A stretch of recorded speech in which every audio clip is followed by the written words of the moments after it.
Aujourd'hui, dimanche 25 novembre, nous nous trouvons à Cormeilles-en-Parisis, au théâtre du Cormier, où nous venons d'assister à la pièce intitulée Les mains de Camille ou Le temps de l'oubli. Celle-ci a été mise en scène par Brice Berthaud. Nous avons la chance d'interviewer Camille Trouvé, la marionnettiste. Pouvez-vous présenter rapidement la pièce Les mains de Camille ?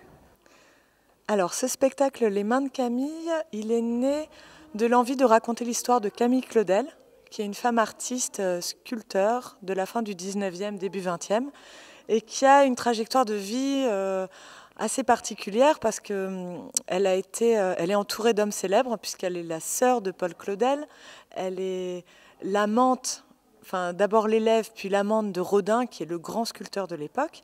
Et puis, elle a eu une sorte de parcours parce qu'elle avait un aspect génial dans sa sculpture. Elle a été repérée très très jeune par son côté exceptionnel au niveau artistique. Et elle a une sorte de parcours fulgurant dans toute la première moitié de sa vie. Et puis, elle est rattrapée par une sorte de norme sociale, ce que nous, on a appelé une forme de censure bourgeoise, en fait, d'une société qui n'accepte pas son caractère et son statut de femme libre et de femme artiste. Et elle finit les 30 dernières années de sa vie internée dans un asile psychiatrique, et notamment par sa famille et par son frère. Voilà, donc c'est une histoire qui est assez tragique, mais on a eu envie de la raconter avec aussi beaucoup de légèreté.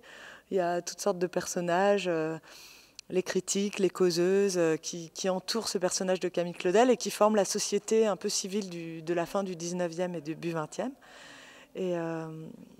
Et voilà, c'est pour un petit résumé.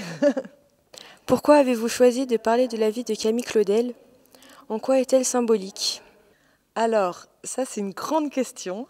Je pense que c'est un des personnages, c'est un peu un mythe contemporain. Nous, auparavant, on s'est intéressé à deux personnages de la mythologie que sont Oedipe et Antigone. Et puis on avait envie de revenir au XXe, dans une époque plus contemporaine. Et on s'est dit, vraiment, Camille Claudel, ce serait la petite sœur d'Oedipe et Antigone, parce que c'est un mythe contemporain. C'est-à-dire qu'on connaît un petit peu son histoire, mais en même temps, il nous manque beaucoup de détails. Voilà, dans l'imaginaire collectif, elle est présente. Et je pense que son histoire représente à sa manière une certaine façon de voir de la société de l'époque. Et donc le désir, c'était évidemment... c'est un personnage qui a été précurseur du féminisme, on en a beaucoup parlé. Déjà, Paul Claudel, à l'époque, avait peur que la figure de sa sœur soit récupérée par les suffragettes, par les premières féministes de l'époque. Et puis après, dans les années 70-80, c'est une figure qui a ressurgi parce que voilà, elle est un peu le symbole d'une femme en lutte, voilà, et qui est libre en fait, tout simplement libre. C'est pas vraiment quelqu'un qui est militant ou qui va se battre pour des grandes causes. Elle a envie de pratiquer son art à sa manière, comme elle l'imagine, et c'est ça qu'on lui reproche finalement. Selon vous, qu'apportent de plus les marionnettes au spectacle par rapport à de vrais acteurs ? Alors, écoute, les marionnettes, bon, moi je suis marionnettiste, donc il y a toute une partie de mon travail qui se passe en amont dans l'atelier, en construisant les personnages. Et pour moi, elles amènent beaucoup de décalage et une sorte de recul, de distance par rapport à l'histoire. C'est vrai que si par exemple l'histoire de Camille Claudel peut paraître tragique au premier abord, la marionnette va nous permettre une petite distance qui va laisser l'imaginaire de chacun travailler, qui va laisser la symbolique des images parler aussi. On travaille beaucoup en théâtre d'images avec des symboles très forts.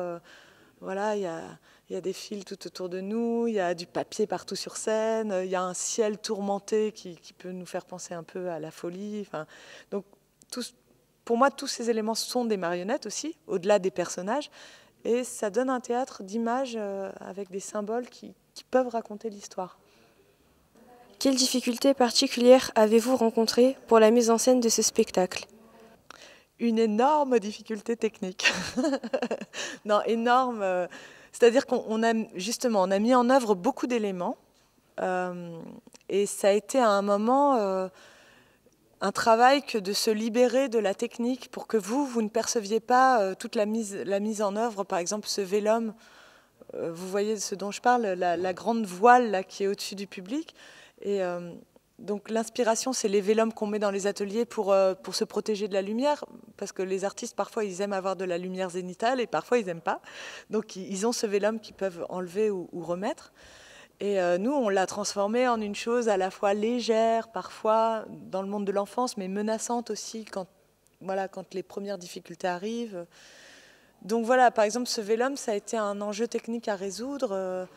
Comment est-ce qu'il peut être à la fois léger, mais quand on a envie qu'il tombe comme un filet, il faut qu'il tombe d'un seul coup. Il y a tout un système de poulies qui, voilà. Donc ça a été parmi les difficultés du spectacle. Après, ça c'est des choses très concrètes. Après, une difficulté d'ordre plus général, c'était comment parler de la sculpture, comment représenter les œuvres de Camille Claudel, que j'admire au plus haut point. Et je me disais, on ne peut pas les montrer sur scène. Ce serait ridicule d'un seul coup d'avoir une marionnette de l'abandon ou du Sakuntala ou des causeuses.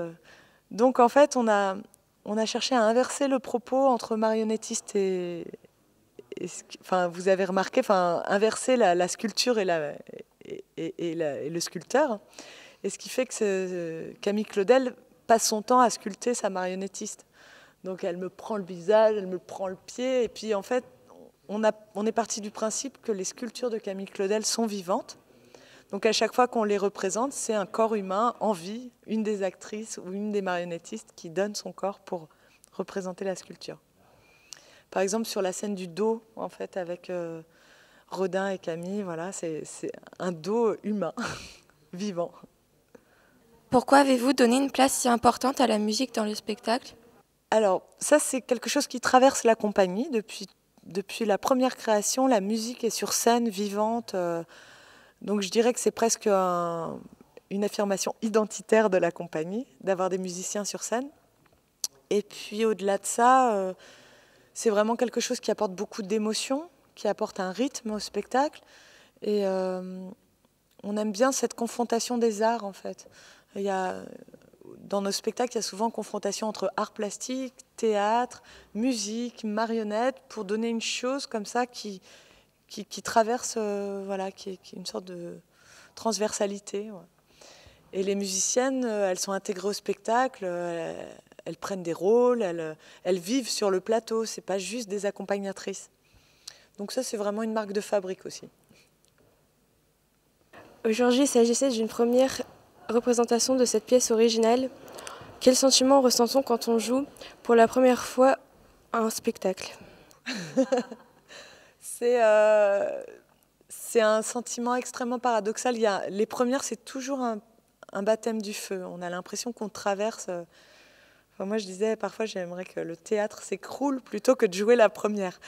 Et pourtant, c'est l'aboutissement de 2 ans de travail, etc. Mais il y a quelque chose de l'ordre de la traversée de quelque chose. Et aussi, une autre image que je pourrais employer, c'est un sorte de bain révélateur. C'est-à-dire, on a pris une photo, on a fait les lumières, mais ça reste encore dans la caméra, tant qu'il n'y a pas eu le public, qu'on a mis dans le bain révélateur du public pour voir exactement quel est l'objet qu'on a créé, à qui on a affaire, qui est ce spectacle. Et c'est presque une nouvelle révélation, quoi, le jour de la première. Il y a plein d'images dans le théâtre qui circulent. On dit aussi que le jour de la première, il y a un fantôme qui se crée entre la scène et la salle et que c'est ça le spectacle. Il y a une sorte de troisième chose qui apparaît. Donc on est nourri de tous ces mythes aussi de première. Et du coup, quand on monte sur scène le jour de la première, on a juste envie de mourir. on voudrait faire tout sauf ça. Mais bon, c'est un sentiment très fort. Après, on prend du plaisir aussi. On commence à goûter à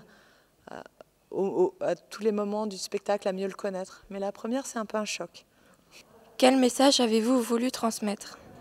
Alors, écoute, il n'y a pas un message. Je pense qu'il n'y a pas de morale dans cette histoire. Ce n'est pas une histoire morale. Enfin, chacun peut y puiser de la force pour... ce que j'aimerais, c'est que chacun y puise de la force pour construire son aventure. Parce que c'est quand même l'histoire d'une force vitale contrariée. Donc, j'ai pas de message par rapport à ça. Pour moi, c'est fort de témoigner de ça. C'est quelque chose qui m'émeut profondément. mais je pense que chacun peut y puiser ce qu'il a à comprendre dans sa vie. Enfin, voilà, il n'y a pas un message particulier, c'est plutôt un témoignage. De dire ça existe, ça a existé, est-ce que ça pourrait se passer encore voilà. C'est des questions aussi sur qu'est-ce que c'est que de créer, qu'est-ce que c'est le temps qu'il faut pour créer des choses, pour polir un marbre, c'est un mystère en fait. Et c'est des questions que j'avais envie de poser à la cantonade, quoi. Est-ce que la rapidité dans laquelle on vit, le monde tel qu'il avance, paradoxalement a autant qu'il faut pour comprendre le corps humain, pour sculpter un marbre. Voilà, ces paradoxes-là auxquels on est confronté, alors qu'est-ce qu'ils sont encore aujourd'hui? Est-ce qu'on pourrait s'enfermer dans un atelier de 12 heures par jour pendant 3 ans pour faire une petite sculpture grande comme ça? Est-ce qu'on est capable de le faire? C'est des questions qui me traversent en fait, mais elles restent sous forme de questions.